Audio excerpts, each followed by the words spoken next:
Si tu habites en Suisse, tu as forcément dû entendre qu'on ne paye pas d'impôt sur les gains boursiers. Oui, c'est bien le cas, mais il y a quand même des conditions. Et je vais tout expliquer dans cette vidéo. Si tu restes jusqu'à la fin, tu vas complètement comprendre comment ça fonctionne. Et si tu habites en Suisse et tu veux mieux comprendre comment investir en bourse, abonne-toi à ma chaîne YouTube. Je suis Darius, je suis le cofondateur de Investing et on aide les particuliers à investir en bourse de manière optimisée et sécurisée.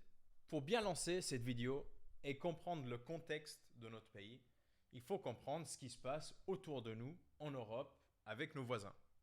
Donc, commençons avec la France, un pays, comme on le sait, qui adore les impôts. Les gains boursiers sont imposés à 30%. 30. Dans certains cas, oui, ça peut baisser à 17, mais à part ça, les Français ne peuvent pas l'échapper.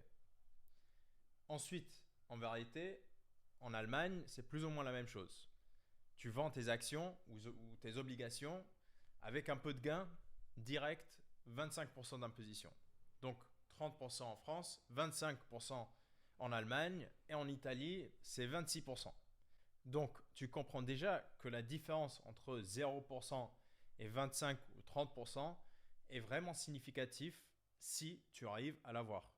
Imagine, tu gagnes 100 000 francs, tu les prends et tu les mets directement dans la poche.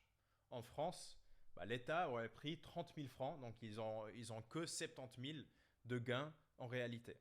Donc nous, on a 30 000 francs de différence. Mais toi, tu n'es pas là pour ça. Ta vraie question et la vraie raison pour laquelle que tu es là est juste de savoir comment tu peux arriver à ce 0%. À quel point c'est réaliste et à quel point c'est même facile à faire. Donc, on va voir tout ça dans cette vidéo. Le premier point, c'est qu'en Suisse, on a deux types de statuts pour les investisseurs. Soit tu es considéré comme un investisseur privé, soit comme un investisseur professionnel. Et c'est pas si facile de dire juste bon, c'est pas ma profession, donc je suis un investisseur privé. Ça fonctionne pas trop comme ça. Donc fais bien attention parce que la différence a un vrai impact entre privé et professionnel. Tu te demandes sûrement laquelle es-tu. Donc, si tu es quelqu'un qui investit de manière sporadique, en achetant des actions ou des ETF par-ci, par-là, mais sans en faire une activité à plein temps, normalement, tu es un investisseur privé. Mais c'est très nuancé, donc on va voir ce cas dans plus de détails juste après. Si par contre, tu fais du trading à haute fréquence avec des stratégies plus complexes, plus risquées, tu vas probablement passer dans la catégorie des professionnels. Je vais expliquer les critères et comment ça se passe, mais la grande différence entre ces deux types d'investisseurs sont que les professionnels ont leurs gains considérés comme des revenus. Et donc, les gains vont être soumis à l'impôt sur le revenu, en gros, comme si c'était leur salaire. Et sûrement, cette imposition n'est pas de 0%. Maintenant, comment arriver à ce 0% pour les investisseurs particuliers comme toi et moi? Pour faire simple, on a 5 critères à respecter. Donc, fais bien attention parce que je vais t'expliquer les règles et ensuite ce qui se passe si tu ne les respectes pas. Alors, premier critère, la durée de détention. Parce que les 0%, ce n'est pas pour les investissements très court terme que les traders vont faire. Donc, la règle, c'est qu'il faut conserver chaque titre, donc chaque action ou obligation, pendant au moins 6 mois avant de le vendre. Très simple.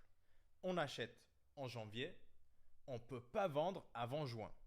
L'objectif de ça est d'encourager des investissements à long terme et ça permet aussi de facilement distinguer les vrais investisseurs privés comme nous avec des traders beaucoup plus actifs qui ne pourraient pas faire autant d'argent avec des investissements que sur 6 mois. Aussi, pour être honnête, investir pendant un minimum de 6 mois est une bonne règle à suivre en général, particulièrement si tu es débutant, parce que ça va t'aider à réduire ton risque, éviter de paniquer à la moindre fluctuation et vraiment avoir des investissements plus performants.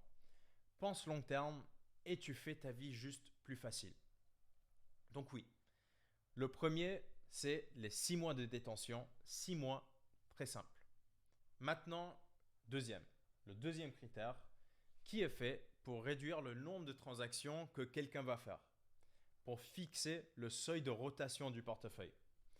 Peut-être c'est exprimé de manière un peu compliquée, mais en gros, la règle, c'est que le volume total de tes transactions, donc le total de tes achats et tes ventes, doit être inférieur à 5 fois la valeur du portefeuille au début de l'année.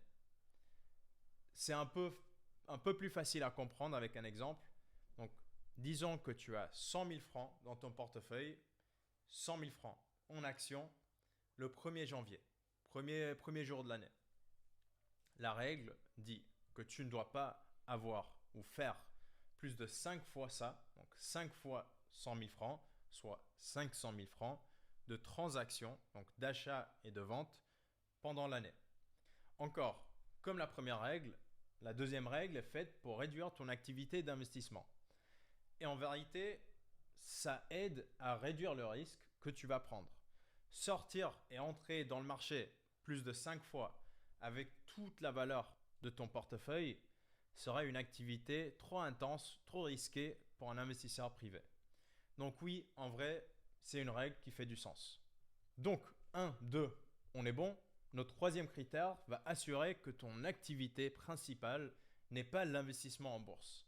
Comment ils vont faire ça? Ils ne vont pas venir toquer à la porte et te demander. Ils vont prendre en compte la proportion de tes gains boursiers par rapport à ton revenu total. Si la grande majorité de tes revenus de l'année viennent de tes gains en bourse, ce sera normal que ce soit considéré comme une activité plus professionnelle que privée. Parce que si ça te génère la majorité de ton argent, oui, c'est ton activité principale. La règle, plus strictement, c'est que tes gains doivent être moins de 50% de ton revenu imposable. On peut aussi le dire à l'inverse, si tu veux, que les gains en bourse ne doivent pas dépasser plus de 50% de ton revenu. Je veux aussi préciser quelque chose parce que j'ai eu cette question plusieurs fois, c'est ce que c'est un gain en capital. Parce que, imaginons que tu achètes une action et que tu as un peu de chance ou peut-être tu as fait une très très bonne analyse et l'action fait x10 en quelques mois. Dans cette situation, tant que tu n'as pas vendu l'actif, ce n'est pas encore compté comme un gain d'un point de vue fiscal. Si tu détiens toujours l'actif, l'action, ou même une partie de l'actif, une partie de l'action, on appelle ça un gain non réalisé. Et les gains non réalisés ne sont ni imposés, ni pris en compte dans la règle des 50%. Comme ça, dans ce cas extrême de 2x10, tu pourrais t'organiser pour vendre petit à petit pour ne pas dépasser les 50% de ton revenu total. Pour faire un exemple pour cette règle qui est un peu plus simple ou réaliste, avec un revenu total imposable de 80 000 francs, tu peux réaliser alors jusqu'à 40 000 francs de gains cette année-là.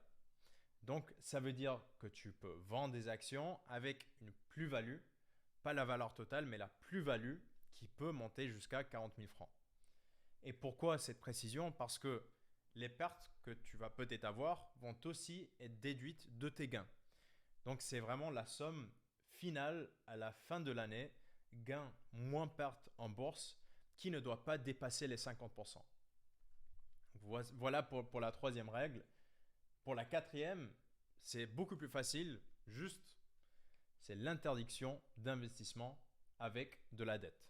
Si tu investis avec de la dette, tu es un investisseur professionnel.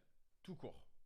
L'endettement pour investir est hyper populaire avec les traders parce que ça leur donne un effet de levier avec beaucoup plus de risques mais plus de rentabilité.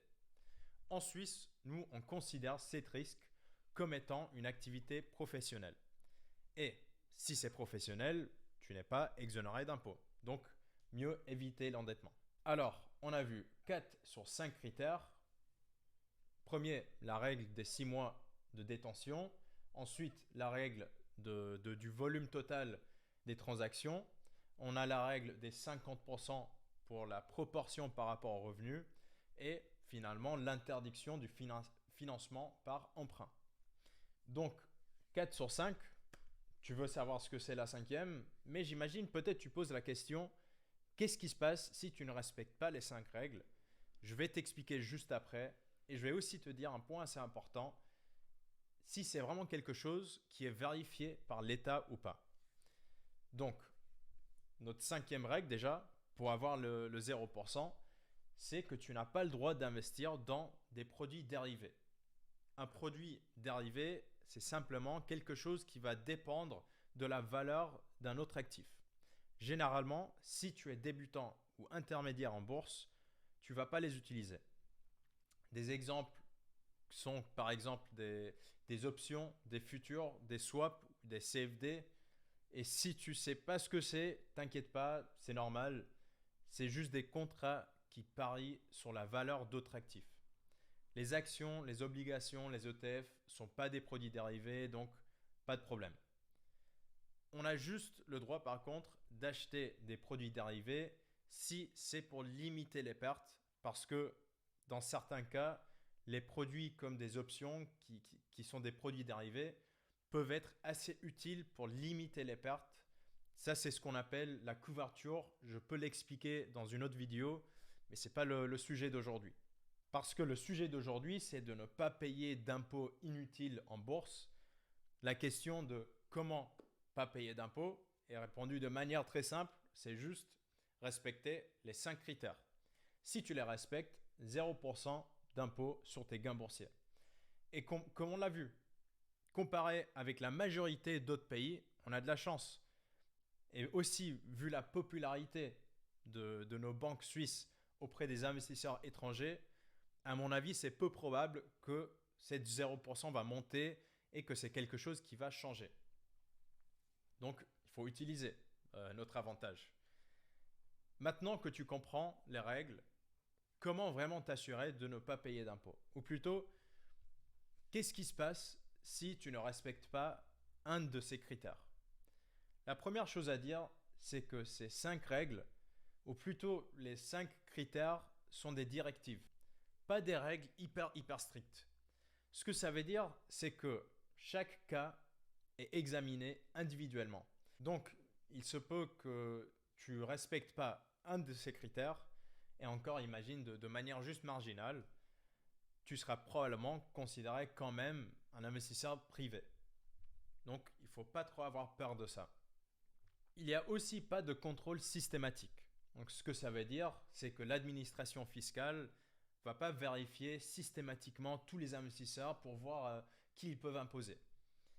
Oui, dans ta déclaration d'impôt, tu dois quand même déclarer ton portefeuille et ton rendement. Peut-être c'est quelque chose que tu as déjà fait, mais même si tes gains sont exonérés, tu dois indiquer la valeur totale de tes titres et aussi les dividendes. Et les dividendes, je vais les mentionner après. Mais dans le cas que tu déclares des gains hyper élevés, où tes transactions sont un peu bizarres ou visiblement fréquentes, ça peut ensuite déclencher une analyse. Et ça, c'est vraiment pas top. Je connais un trader qui est en train d'être examiné parce que il s'est déclaré comme un investisseur privé et crois-moi, c'est vraiment pas sympa pour lui. Parce qu'ils vont même réqualifier rétroactivement tes revenus jusqu'à 10 ans dans le passé. Donc, évitez de faire ça. Mais pour être 100% honnête, et bien sûr, ce n'est pas un conseil fiscal ou en investissement, juste mon avis personnel, si tu restes discret, modeste et raisonnable, et tu respectes la majorité des critères, tu vas facilement t'en sortir. Si tu ne fais pas de day trading, tu n'utilises pas d'effet de levier, tu as des gains modestes avec un portefeuille qui est bien diversifié, tu n'aurais pas de problème d'imposition sur tes gains parce que tu es toujours un investisseur privé et c'est clair. Dans l'autre cas, que tu ne respectes pas du tout les règles, tu vas faire un peu de day trading, tu vas prendre beaucoup de risques et ensuite tu es requalifié comme investisseur professionnel, ce qui va se passer, c'est juste que tes revenus, tes gains vont être considérés comme tes revenus qui devrait être imposable comme ton salaire. Alors voilà, moi je t'ai promis que tu allais tout comprendre. Jusqu'à maintenant, j'espère que c'est le cas. Tu vas voir que c'est vraiment pas si difficile d'être exonéré d'impôts sur les gains boursiers en Suisse pour vraiment profiter de tes rendements à 100%. Pas d'impôts à payer sur les plus-values. Plus-value. Parce que valeur totale, c'est différent. Et aussi les dividendes en bourse, c'est autre chose.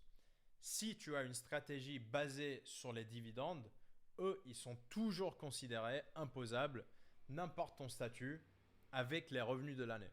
Donc, pas très avantageux fiscalement de te focaliser sur que les dividendes. Quand avec les plus-values, on a 0%. Pas un centime d'impôt. Mais avec les dividendes, directement, tu seras imposé chaque année avec tes gains en dividendes.